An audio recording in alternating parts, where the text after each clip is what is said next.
पुण्य नष्ट हो जाते हैं और उसका पाप तुम्हारे ऊपर आ जाता है।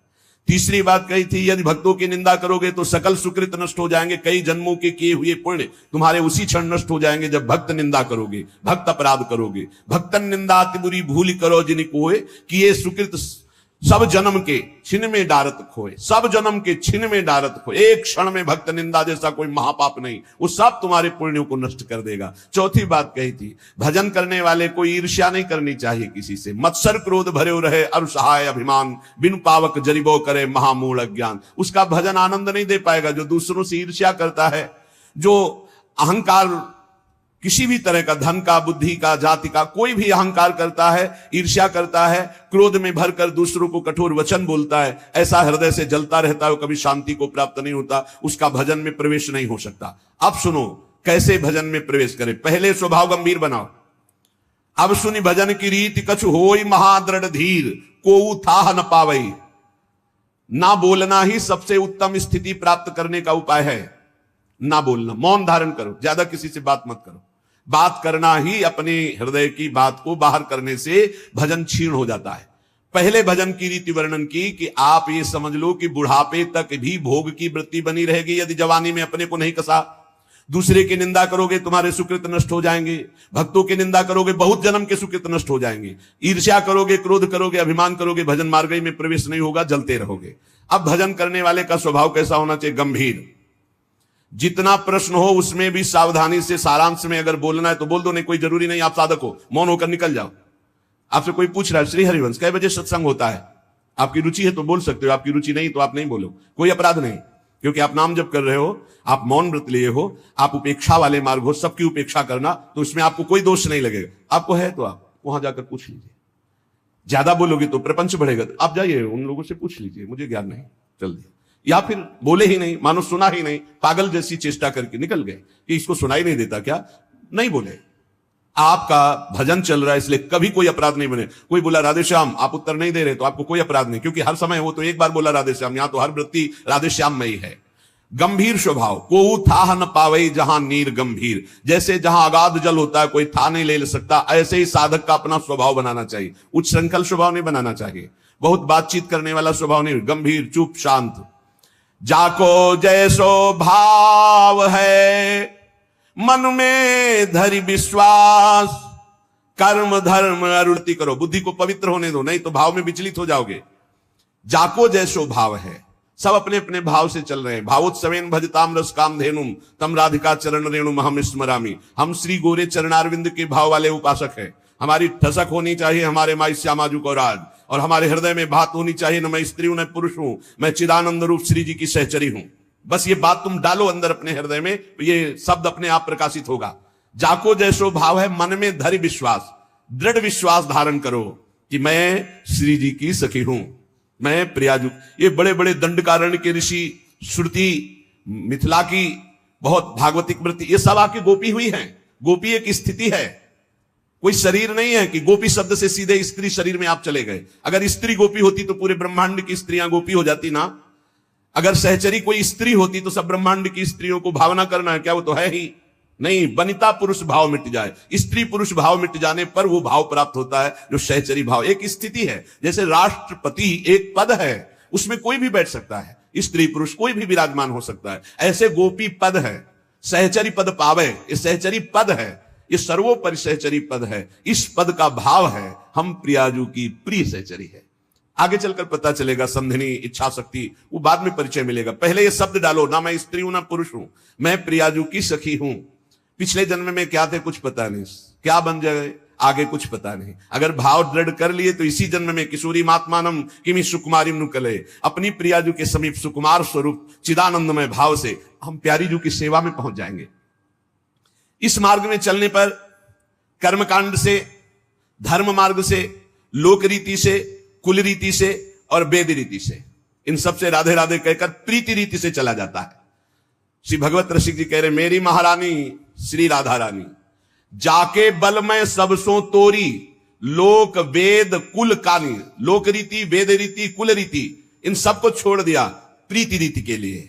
ये प्रीति की उपासना है, ये प्रेम की, प्रेम किसी की मर्यादा नहीं रखता, उसकी एक स्वतंत्र मर्यादा है। प्रीति न काहू की कान विचारे, मारग अपमारग बिथकित मन को अनुसरत निवारे, जेऊ सरिता सावन जल उमगत सन्मुख सिंधु सिधारे। जब बाढ़ आती तो कोई रोक पाता है क्या? ऐसे ही जब प्रेम की बाढ़ आती तो लोक रीति, कुल रीति, वेद रीति सब बह जाती है। एकमात्र प्रेम की अपनी स्वतंत्र रीति होती, प्रीति रीति। प्रीति की रीति तो केवल केवल प्रभु जानते हैं, वही जिसको जना दे। प्रीति की रीति रंगीलो ही जाने, रंगीलो श्री लालजू महाराज। इसीलिए आचार्य महापुरुष जन कहते हैं, दास अनन्य भजन रस कारण प्रगटे लाल मनोहर ग्वाल। जिस पर श्री कृष्ण की अपार कृपा होती वो राधा चरणारविंद की शरणागति और प्रीति प्राप्त करता है। और इस प्रीति को जो प्राप्त करता है वो लोक रीति, कुल रीति, वेद रीति तीनों का त्यागी, प्रीति रीति का निर्वाह करने वाला रसिक उपासक होता है। मेरी महारानी श्री राधा रानी जाके बल में सबसों तोरी लोक वेद कुल कानी। लोक रीति, कुल रीति, वेद रीति इनसे परे है ये प्रीति रीति। कैसी है हमारी प्यारी जू? लाल बिहारी जू को प्राण जीवन धन वारि पियत नित पानी। अनंत ब्रह्मांडों के स्वामी लाल जू की प्राण जीवन धन है हमारी महारानी जू, जिनके ऊपर पानी वार कर स्वयं पीते हैं। लाल बिहारी को प्राण जीवन धन वारि पियत नित पानी, मेरी महारानी श्री राधा रानी। भगवत रसिक सहायक शब्दिन सर्वोपरि सुखदानी, सर्वोपरि महाप्रेम रस प्रदान करने वाली हमारी श्री किशोरी जो, जिनके चरणों का चिंतन मात्र सत्प्रेम सिंधु मकरंद रसौग धारा सारा नदस्मभिता सर्वदाश्रितेषु, जो शरणागत जनों के हृदय में प्रेम रस धारा प्रवाहित करती है, ऐसे गोरे चरणारविंद की ठसक। तो कर्म धर्म अरु लोक कुल तोरे सबकी आस। न कर्मकांड से संबंध, न धर्म से संबंध, ना लोक रीति से संबंध, न वेद रीति से संबंध। विधि निषेध नहीं दास अनन्य उत्कट बधारी, अनन्य उत्कट श्री श्यामा श्याम रसिक अनन्य निशान बजायो। एक श्याम श्यामा पद प्रीति, श्री हरिवंश चरण निज सेवक बिचले नहीं छाणी रस रीति। रात दिन केवल श्यामा श्याम के चरणों की आराधना। भक्त आहि बहु भांति के तिन में बहुतक भेद, बिनु विवेक मिलिबो तहां मन पावे अति खेद। संसार में भक्ति मार्ग, भगवत आराधना मार्ग, मुक्ति मार्ग, इसमें भी बहुत से भेद, बहुत प्रकार के सिद्धांत हैं, बहुत प्रकार के भक्त हैं। यदि विवेक नहीं रखते हो, सब भक्तों का सत्संग सुनोगे सबसे, तो उपासना में नहीं चल पाओगे, नहीं चल पाओगे। क्योंकि सब सही है, अपनी अपनी जगह सब सही है, पर आपको चाहिए कि औरन की तरफ ना देखकर अपने गुरु उपदिष्ट मार्ग पर चले। जाकी सांगो पांग उपासना होए सोए सिद्ध होए। सांगो पांग कासो कहें? जिनका कंत एक, संत एक, ग्रंथ एक, पंथ एक, मंत्र एक। कंत राधा वल्लभ लाल, ग्रंथ श्रीमद चतुरासी जी, स्फुटवाणी श्री राधा सुधानिधि जी, श्री 42 लीला जी, ये सब हमारे ग्रंथ। पंथ श्री प्रिया प्रीतम के चरणारविंद की, जुगल किशोर की 8 पहर अष्टयाम सेवा करते हुए उनकी सेवा में सुमिरन में मगन रहना। मंत्र श्री जुगल सरकार का नाम, जुगल सरकार का जो गुरुदेव ने दिया। तो एक ही कंत, एक ही पंथ, एक ही संत, एक ही मंत्र, एक ही ग्रंथ, ताको सांगो पांगो उपासना कहे हैं। अब अगर हम अन्य जनों से मिलेंगे, माना कि बहुत बड़े भक्त है, तो उनकी और उपासना है, वो अपनी उपासना की जब बात डालेंगे तो आप में यदि क्षमता है तो आप संग दोष नहीं ग्रहण करेंगे, नहीं दोष ग्रहण कर लेंगे, भाव बिगड़ जाएगा प्रियाजू के चरणों की उपासना का। बिन विवेक मिलिबो तहां मन पावे अति खेद। बिना विवेक के मिलोगे तो मन में तुम्हारे क्षोभ पैदा हो जाएगा, क्योंकि तुम कोई सिद्ध नहीं हो, तुम्हारे ऊपर संग दोष का प्रभाव पड़ जाएगा। सब ठा मिलिबो एक सो यह ज्ञानी की रीति, भजनी सोई विवेक सो करे समुझ के प्रीति। सब जगह जाना, सब जगह खाना पीना, सबसे मिलना, ये ज्ञानी से तो हो सकता है, प्रेमी से नहीं। जहां तहां अन्न खात सखी कहत आपगात, सकल देव से द्वंद जात रात सर्व सो वही नहीं। जहां मन आया वहां खा लिया, जहां मन आया वहां बैठे सुन रहे, क्या मतलब है, किस मार्ग की चर्चा हो नहीं। हमें बिहारी जू जाना है तो हमें छठी करा दिल्ली और आगरा के मार्ग के किलोमीटर नहीं गिनने, हमें बिहारी जू की तरफ जाना है। हमें देखना है हमारा लक्ष्य क्या है। बिहारी जू के मार्ग की ही चर्चा, बिहारी जू के ही रूप की चर्चा, तो हम अगर लेटे लेटे भी जाएंगे तो बिहारी जू पहुंच जाएंगे, और इधर आंख मूंद के चाहे जितना दौड़ो नहीं पहुंचोगे। भजनी सोई विवेक सो करे समुझ के प्रीति। विवेक से खान पान तो कीजिए रसिक मंडली माही, जिनके और उपासना तहां उचित ध्रुव नाही। खान पान रसिक मंडली, रसिक कासो कहें? जो प्रिया प्रीतम की प्रीति में हर समय डूबा रहे उसे रसिक कहते हैं। रसिक तब पहचानिए जाके यह रस रीति, छिन छिन ही में उपजय लाल लाडली प्रीति। नवीन प्रतिक्षण वर्धमान प्रिया प्रीतम में प्रेम, नयो नेह नव नेह। ऐसा नेह जो प्रतिपल कभी पुराना ही नहीं लगता, नया नया, ऐसे को रसिक कहते हैं। जो प्रतिपल स्वामिनी जो नवीन नवीन, अबही और अबही और अबही और। ऐसे रसिकों की मंडली में खान पान करो, या अपने घर में प्रिया प्रीतम का भोग लगाओ और पाओ। ये जो इधर उधर खान पान बुद्धि भ्रष्ट हो जाएगी, भजन में नहीं लगेगी। सच्चिदानंद रस के प्रेम को प्राप्त करने के लिए खान पान सुधारना अत्यंत आवश्यक है, चाहे जिस संप्रदाय का, चाहे जिस मार्ग का पथिक हो। खान पान तो कीजिए रसिक मंडली माई। यहां तो कह रहे हैं जिनके और उपासना तहां उचित ध्रुनाई। ये हम कई बार आपको सुना चुके हैं कि गुरुजन महापुरुष जन भूखे रह गए, लेकिन अन्य जगह भगवत प्रसाद भी नहीं पाया, अपनी श्री जी का भोग लगा के पाया। जहां हमारी लाडली जू नहीं है, लाडली जू का भोग प्रगट में नहीं लगा, वो हम प्रसाद भी नहीं पाएंगे, उपवास कर लेंगे। ये रसिक अनन्यता है। इसी के बल से तो लोक रीति, कुल रीति, वेद रीति का त्याग है। स्वामिनी के बल से जाके बल मैं सब सो तोरी। अगर हमारी श्री जी नहीं विराजमान है तो हम केवल हरि का भोग लगा हुआ भी नहीं पा सकते। श्री जी पास में होनी चाहिए, अगर चाहे वो नाम सेवा ही क्यों ना हो। नाम सेवा विराजमान राधा नाम हम जूठन पा लेंगे, नहीं तो नहीं पाएंगे। हम रसिक अनन्य हैं, हम अपनी स्वामिनी के बिना किसी अन्य की जूठन नहीं पा सकते। समझो, जिनके और उपासना तहां उचित ध्रुना है। गिरिराज जी की दंडवती परिक्रमा लगा रहे थे, पूज्य महाराज जी साथ थे। नवीन नवीन वृंदावन में आगमन हुआ था, रस्म क्षेत्र में, हमें तो कुछ पता नहीं।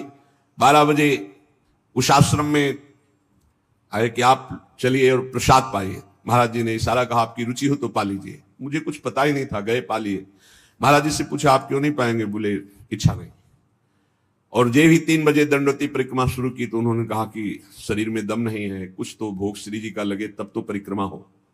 तो महाराज जी अभी 2 घंटा पहले तो प्रसाद के लिए, तो उनका नहीं, देखो पीछे जाओ, आगे तो जा नहीं सकते। अगर कुछ केला या कुछ मिले तो श्री जी को भोग लगाए।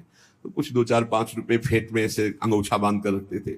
2-3 केले लाए, भोग लगाए, फिर दंडवती। तो हमारे मन में प्रश्न हुआ कि महाराज जी आप भूखे तो थे, क्योंकि परिक्रमा आपने क्यों नहीं पाया? तो कहा कोई नहीं ऐसे। हम कहा महाराज जी हम जानना इसलिए चाहते हैं कि आगे हमको भी इस मार्ग में चलना है। तो उनका देखो जहां हमारी श्री जी का प्रगट भोग नहीं, वहां मैं नहीं पा सकता। बस उस दिन से जो महाजनों गतेन सपन था, महापुरुष जिसमें चलते वही हमारा मार्ग है। जिनके और उपासना तहां उचित ध्रुनाई, खान पान तो कीजिए रसिक मंडली माई। लेकिन ऐसा नहीं कि प्रसाद किसी का आए तो अपमान हो जाता, ऐसा नहीं होता। सर माथे पे, नेत्रों पे, छाती से लगा हो भाग्य रखेंगे, पर इसके नीचे वही जाएगा जहां श्री जी का भोग लगा हुआ है।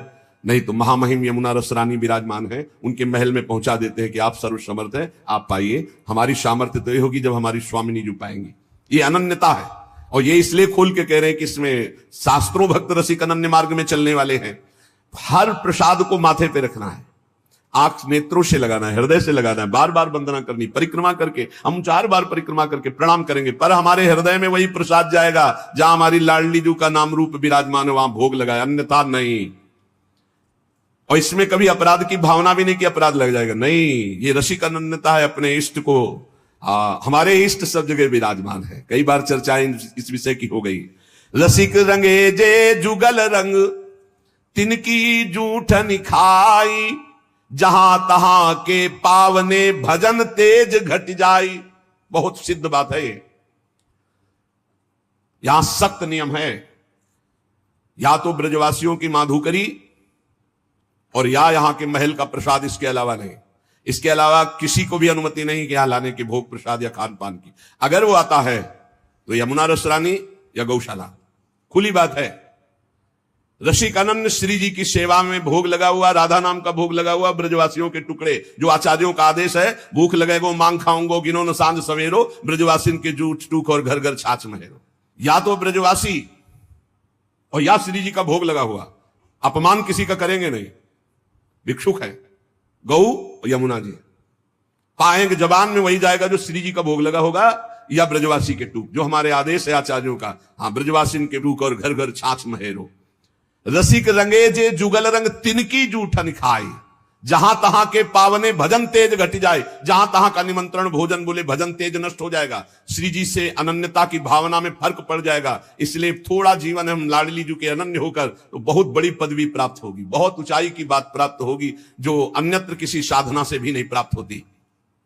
इष्ट मिले अरुमन मिले, मिले भजन रस रीति, मिलिए तहा निसंक होए, की जय तिन सो प्रीति। जिससे इष्ट मिले श्यामा श्याम, और मन मिले, और भजन रस रीति में श्यामा श्याम के उपासक तो और भी हैं, उनका भाव सहचरी भाव नहीं।